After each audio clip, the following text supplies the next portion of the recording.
뜨거운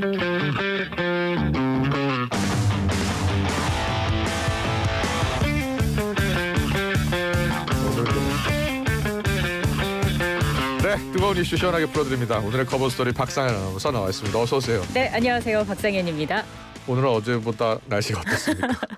오늘 비슷하지 않나 싶어요. 일단 보니까 지금 아침 기온이 영하 0.2도라고 하는데 한낮이 어제가 9도였다고 제가 알고 있거든요. 한낮에 서울은 10도까지 오른다고 합니다. 광주, 대구도 10도라고 하는데 일교차가 꽤 큰 거잖아요. 그래서 건강관리 신경을 쓰셔야 할 것 같아요. 네, 건강관리 더 신경 써야 되겠습니다. 네. 트럼프 대통령 이야기를 안 할 수가 없어요. 맞아요. 네, 트럼프 대통령 어제 그 상하원 연설에서 우리나라를 몇 차례 언급하더라고요. 정말 콕 집어서 언급을 했어요. 이게 정말 많은 이슈가 된 게 정말 대부분 조간에서 이 뉴스를 일면에 다뤘습니다. 그렇습니다. 비중 있게 이야기를 했는데 말씀하신 것처럼 어제 나온 이야기를 보니까 워싱턴 DC 연방의사당에서 2기 행정부 첫 의회 연설이 있었거든요. 여기서 이런 이야기를 합니다. 한국을 안보 등 여러 방면으로 도와주고 있는데도 한국이 미국산 제품에 미국보다 4배 더 높은 관세를 부과하고 있다라고 하면서 관세 문제로 한국을 콕 집어서 언급을 한 겁니다. 중국을 겨냥해서 관세율이 미국보다 2배 높다는 걸 언급하면서 바로 뒤이어서 한국을 직격한 거거든요. 그래서 이런 발언이 나오니까 트럼프가 이제 한국에 관세 폭탄을 던지게 되는 거 아니냐라는 우려가 나오고 있는 거고요. 그리고 트럼프 대통령이 안보 얘기를 했잖아요. 군사적으로 도와준다라는 이야기를 한 건 앞으로 주한미군 주둔 같은 안보 관련 지원에 대한 대가로 통상에서의 양보를 요구할 가능성을 시사했다라는 분석도 있고 앞으로 그 방위비 분담금 인상 요구를 염두에 둔 발언이다라는 분석도 함께 나오고 있습니다. 네. 그런데 우리가 미국산 제품에 관세를 4배 더 높게 부과하고 있나요? 이게 사실인가요? 그러니까요. 이게 사실인지 여부를 먼저 따져봐야 될 것 같아요. 우리 정부도 즉각 사실과 다르다라면서 반박 입장을 냈습니다. 설명 자료를 보면 한미 자유무역협정에 따라 양국은 대부분의 상품에 대한 관세를 철폐했다. 지난해 기준 대미 수입품에 대한 실효 관세율은 0.79% 수준이다라고 얘기를 했습니다. 한미 FTA로 대미 교역 품목 대부분이 무관세인 만큼 미국 정부가 비관세 장벽을 겨냥한 것이 아니냐라는 해석이 나오고 있는 거고요. 신원식 대통령실 국가안보실장도 미국을 방문했는데 취재진과 만나서 이런 이야기를 했더라고요. 구체적으로 트럼프 대통령 말씀을 드리는 게 적절치 않다라면서도 사실 양국 간 관세가 거의 없어서 이 부분은 또 논의를 해야 할 것 같다라고 얘기를 했습니다. 그러면서 트럼프 대통령의 한국 관세 4배 언급에 대해서 좋은 결말이 있을 것으로 생각한다라는 말을 남겼습니다. 우리나라가 미국 제품의 관세 4배를 그동안 부과해 왔다면 그동안에 미국 정부가 가만히 있었겠습니까? 그러니까요. 그런 부분도 생각해야 될 것 같아요. 이해할 수 없는 부분인 것 같습니다. 한덕수 국무총리 탄핵 심판 변론 이야기 해볼게요. 변론은 끝냈고요. 심판 절차 이제 뭐 선고만 남았다는 이야기 나오는데 언제쯤 될 것 같습니까? 글쎄요. 이게 좀 미뤄질 것 같아요. 이제 이걸 좀 짚어봐야 되는 게 헌재가 한덕수 총리의 탄핵 심판 변론을 끝낸 뒤에도 관련 자료를 확보하는 절차를 밟고 있는 거거든요. 이게 무슨 얘기냐. 국회 측이 검찰의 국무위원 수사 기록을 받을 수 있도록 헌재에 인증 등본 송부 촉탁을 신청을 한 겁니다. 이게 말이 어려워요. 좀 풀어서 설명을 해드릴게요. 인증 등본 송부 촉탁이라는 게 그러니까 검찰의 수사 기록 등을 헌재에 요청해서 헌재가 받아내면 필요한 부분을 증거로 신청하는 절차를 말합니다. 수사 기록도 다시 살펴보겠다는 거예요? 네. 그래서 그동안 국회 측은 한 총리가 윤 대통령의 비상계엄 선포를 방조했다고 주장을 해왔는데 최상목 대통령 권한대행과 박성재 법무부 장관, 김용현 전 국방부 장관 등이 검찰 조사에서 어떤 진술을 했는지 살펴보면서 계엄 전 국무회의에 절차적인 위법성이 있었는지 따져보겠다는 의미로 풀이되고 있습니다. 그래서 헌재는 국회 측 신청을 채택을 했고요. 검찰의 기록 인증 등본 송부 촉탁을 송달한 것으로 알려졌습니다.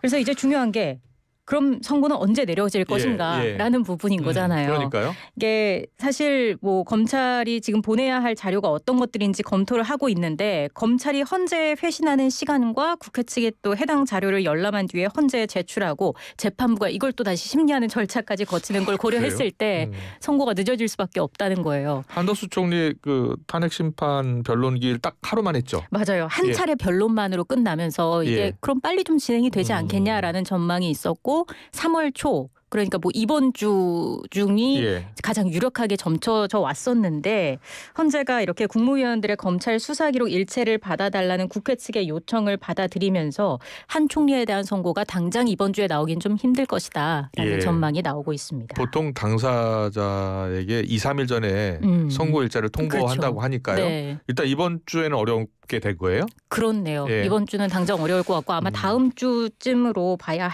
지 않을까 아니면 3월 뭐 중순 이후라는 얘기가 나오고 있으니까요. 윤석열 대통령 탄핵 심판 선고일하고 어느 정도 맞물릴 거라는 전망도 나오고 있더라고요. 그렇네요. 네, 알겠습니다. 다음 과방위 부정선거론 계엄 공방 관련해서 좀 들어볼게요. 어제 국회 과방위가 2달 만에 열렸죠? 맞습니다. 여야 의원들이 첨예하게 맞서는 모습을 볼 수가 있었습니다. 야당은 여권 지지층 일각에서 제기되는 부정선거론을 근거 없는 가짜뉴스다 이렇게 규정을 했고요. 국민의힘은 중앙선거관리위원회 선거관리 부실 및 채용 논란 추궁에 집중하는 모습이었습니다. 먼저 한민수 의원은 부정선거론 유튜브와 관련해서 음모론을 퍼뜨리는 가짜뉴스다.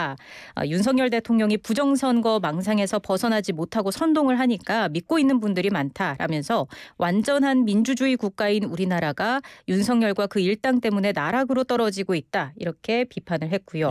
반면에 국민의힘 김장겸 의원은 김용빈 선거관리위원회 사무총장을 상대로 가족 특혜 채용, 소쿠리 투표 등 부실 선거 관리가 만연하니까 부정선거 음모론이 자라나는 것이다. 음모론 토양을 선관위가 제공한 게 아니냐 이렇게 목소리를 높였습니다. 한편 윤 대통령을 칭하는 표현을 두고도 여야가 공방을 벌였어요. 이제 뭐 내란 수괴, 내란 우두머리 이런 표현들이 야당 쪽에서 나오고 있는데 여당 쪽에서는 아직 재판이 진행 중이다. 확정 판결이 안 났으니까 그렇게 단정적으로 부르면 안 된다고 주장을 하는 겁니다. 그러면서 했던 얘기가 뭐 그런 논리라면 민주당 이재명 대표는 법인카드 유용범, 제3자 뇌물법 위반범, 선거법 위반범, 위증교사범, 뭐 북한을 이롭게 한 이적행위자다 이렇게 응수를 하기도 했습니다. 지금 재판 진행 중인 5개 혐의를 들면서 얘기를 한 거고요. 이진숙 위원장도 자신도 그렇게 생각한다라고 하면서 야당 의원들의 반발이 있었고 장내 소란이 좀 일었습니다. 네, 이진숙 위원장 은 뭐라고 했습니까? 이진숙 위원장 같은 경우는 사실 이전에 그 헌법재판소에서 탄핵이 기각된 이후에 그 복귀를 하면서 1월 23일에 복귀를 하면서 언론이 윤 대통령의 내란죄가 확정인 것처럼 보도해서는 안 된다라면서 언론 보도상 표현에 문제를 표기한 적이 있거든요. 그래서 그런 연장선 상에서 어제 여당 쪽에서 주장한 이 내용에 힘을 싣는 발언을 한 겁니다. 네. 그렇군요. 잘 들었고요. 여야가 이진숙 위원장 탄핵 등을 두고 충돌한 부분은 어떻게 된 겁니까? 이정훈 민주당 의원이 이렇게 이야기를 했어요. 이 위원장이 국회 탄핵소 추가된 이후에 월 1,300여만 원의 급여를 받았다라면서 MBC 경영자 시절 파업에 참여한 노동자들에 대해 무노동 무임금 원칙을 가졌는데 탄핵 소추로 일하지 않았다면 같은 원칙으로 월급을 뱉어내야 하는 게 아니냐 이렇게 지적을 했습니다. 박충권 국민의힘 의원은 이진숙 위원장은 무고 탄핵의 상징적인 피해자다. 탄핵 소추한 민주당은 아무도 책임지고 있지 않다라고 얘기를 했고요. 마찬가지로 국민의힘 최수진 의원은 방통위원장에 대한 불법적인 탄핵과 마녀 사냥식 인사청문회, 무차별적 예산 삭감, 망신주기식 논쟁을 이제는 멈춰야 한다 목소리를 냈습니다. 한편 이진숙 위원장 직무에 복귀한 이후에 처음으로 과방위에 출석을 했는데 야당을 향해서 탄핵을 발의한 분들도 나중에 탄핵이 기각 또는 각하됐을 경우에 책임을 져야 한다. 라는 말을 남겼습니다. 네, 그리고 이재명 대표의 K-엔비디아 발언에 대해서도 여야가 충돌을 했어요. 네, 그렇습니다. K-엔비디아 국부펀드 투자 논란 역시 과방위 도마에 올랐습니다. 이 대표가 지난 2일에 당 산하 민주연구원 유튜브에 출연해서 한국에 엔비디아 같은 회사가 생겼다고 가정하면서 그 지분의 70%는 민간 업체 그리고 30%는 국민 모두가 나누면 굳이 세금에 의존하지 않아도 되는 사회가 오지 않겠느냐라고 말한 바 있는데 일단 과방위 참석한 야당 의원들은 이 대표의 발언을 적극 두둔했습니다.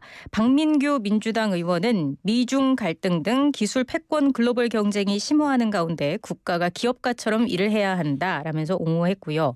반면 박정훈 국민의힘 의원은 혁신기업이 나오지 못하도록 민주당이 타다금지법을 5년 전에 만들어 놓고 K-엔비디아를 만들어서 국민에게 주식을 나눠주자는 얘기를 할 수 있는가라면서 전형적인 선거 전 포퓰리즘이다. 이렇게 비판을 했습니다. K-엔비디아를 놓고서 여야가 토론하자고 또 하던데요. 예, 토론이 성사됐으면 좋겠습니다. 네.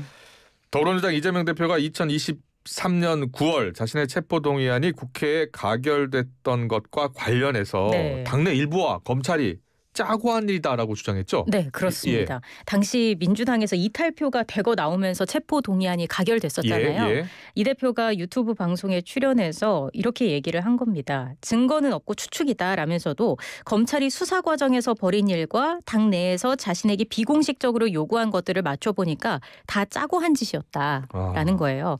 그래서 민주당 유력 인사가 자신한테 사법 처리가 될 테니까 당대표를 그만두라고 시점도 정해줬는데 그게 구속영장 청구 시점과 거의 맞아떨어지기도 했다고 했습니다. 일단 법원 영장 기각으로 이 대표가 구속되지는 않았었고요. 특히 이 대표는 가결표를 던진 의원들에 대해서 책임을 물어야 한다라면서 민주당을 사적 욕구의 도구로 쓰고 상대 정당이나 폭력 집단과 암거래를 하면 당이 뭐가 되겠냐 이렇게 날을 세웠습니다. 네. 사실상 비명계를 겨냥한 발언으로 해석이 되는데 비명계가 크게 반발했어요? 네, 맞습니다. 초일회에서 이런 입장문이 나왔어요. 이재명 대표가 아무런 근거도 없이 동료 의원들이 검찰이나 국민의힘과 내통했다고 하는 거는 동료에 대한 인격 모독이고 심대한 명예훼손이다. 그러면서 당내 통합을 얘기하면서 분열주의적 발언을 한 것에 대해 경악하지 않을 수 없다. 통합 행보는 쇼였냐 이렇게 비판의 목소리를 냈습니다. 이 대표가 최근에 그 비명계들과 두루 만나면서 통합 행보를 보여왔잖아요. 그래서 앞뒤가 맞지 않는다라는 지적인 거고요. 김동연 경기도지사도 기자들과 만나서 이런 이야기를 남겼더라고요. 민주당 의원이 검찰과 짜고서 그런 식으로 할 것이라고는 상상이 잘 안 된다라는 말을 남겼습니다. 네. 비명계가 좀 강하게 반발하고 있는데 이 대표의 반응은 나왔습니까? 수습에 나섰습니다. 다 지난 일이다. 앞으로 우리가 해야 할 일은 당의 모든 역량을 모아서 혼란 상황을 극복하는 것이다. 이렇게 이야기를 했습니다. 네. 자, 비명계의 반발이 오늘도 계속될지 이 대표의 통합 행보는 어떻게 되는 건지 지켜보겠습니다. 그 삼부토건 주가 조작 의혹 관련한 보도가 과거에 있었는데 이복현 금감원장이 이 주가 조작 의혹과 관련해서 100억 원대 이상의 이익 실현이 있었다 부인하기 어렵다라고 했네요. 네, 맞습니다. 삼부토건 주가 조작 의혹과 관련해서 대주주와 경영진이 100억 원대 시세 차익을 실현한 사실을 금융감독원이 확인한 겁니다. 금감원은 한국거래소로부터 삼부토건 주가 조작에 대한 이상거래 심리 결과를 넘겨받아서 지난해 9월부터 대주주 일가와 경영진의 주가 조작 의혹과 관련한 조사를 진행했는데요. 진행을 하고 있고요. 삼부토건은 2023년 5월에 정부의 우크라이나 재건 사업 수혜 소식에 주가가 크게 올랐습니다. 이 부분은 잠시 뒤에 또 자세하게 말씀을 드릴 텐데 폴란드에서 열린 우크라이나 글로벌 재건 포럼 참석을 계기로 우크라이나 재건주로 분류가 되면서 당시 1,000원대였던 주가가 2달 만에 5배가 넘게 뛴 거예요. 2달 만에 장중 5,500원까지 급등을 했습니다. 그래서 금감원은 조사를 했고 삼부토건 대주주 일가 등이 주가 급등 시기에 주식을 처분해서 얻은 이익이 최소 100억 원대에 이르는 것으로 보고 있는 겁니다. 네, 과거 야당이 대통령 부부 연루 의혹 제기하지 않았나요? 네, 맞습니다. 이게 그 도이치모터스 주가 조작 사건의 핵심 인물인 이종호 전 블랙펄 인베스트먼트 대표가 연루됐다는 의혹인데 이종호 전 대표가 그 과거 해병대 출신의 지인과의 단톡방에서 대화를 나눈 것 중에서 삼부 체크라는 단어가 언급이 된 거예요. 그게 2023년 5월 14일입니다. 근데 그리고 바로 다음 날에 우크라이나 젤렌스카 여사가 입국을 했고요. 예. 그 다음 날 16일에 대통령 부부를 만났는데 여기서 우크라이나 재건 얘기가 나왔습니다. 네. 전쟁 끝나고 이제 재건을 한다라는 얘기가 나왔고 그러면서 특징주로 삼부토건이 언급이 되면서 22일에는 공식적으로 MOU를 체결하면서 주가가 급상승했거든요. 그래서 야당은 대통령 부부의 움직임이 주가 조작과 연루된 건지를 특검을 통해서 밝혀야 한다라는 주장을 펴는 겁니다. 전현희 최고위원은 윤 정권의 우크라이나 재건 사업을 활용한 주가 조작이 사실이라면 이건 명백한 국정농단이다. 특검을 통한 진상규명만이 정답이다. 이야기를 했고요. 한준호 최고위원은 김건희 여사에 대한 대대적인 수사와 조사가 반드시 필요하다고 목소리를 높였습니다. 네, 삼부토건 주가 조작 의혹까지 짚어봤고요. 장제원 의원 관련 소식이 있어요. 네. 성폭력 혐의로 고소돼서 경찰의 수사를 받고 있는데 당을 잠시 떠나겠다고 했죠. 네, 잠시 설명드리자면 장 전 의원은 부산 모 대학의 부총장이던 2015년 11월에 비서 A씨를 상대로 성폭력을 한 혐의로 최근 고소돼서 경찰 수사를 받고 있습니다. 장 전 의원은 당에 부담을 줄 수 없어 당을 잠시 떠나겠다라면서 탈당을 시사했고요. SNS에 무려 10년 가까이 지난 시점을 거론하면서 이와 같은 고소를 갑작스럽게 제기한 데는 어떤 특별한 음모와 배경이 있는 것 아닌가라면서 누명을 벗고 돌아오겠다고 남겼습니다. 그러면서 반드시 진실을 밝히겠다면서 혼신의 힘을 다해 진실을 뒷받침해 줄 수 있는 10년 전의 자료들과 기록을 찾아내서 법적 대응을 해 나가겠다. 이렇게 덧붙였습니다. 네, 여기까지 듣겠습니다. 박상현 아나운서와 함께했습니다. 고맙습니다. 네, 고맙습니다.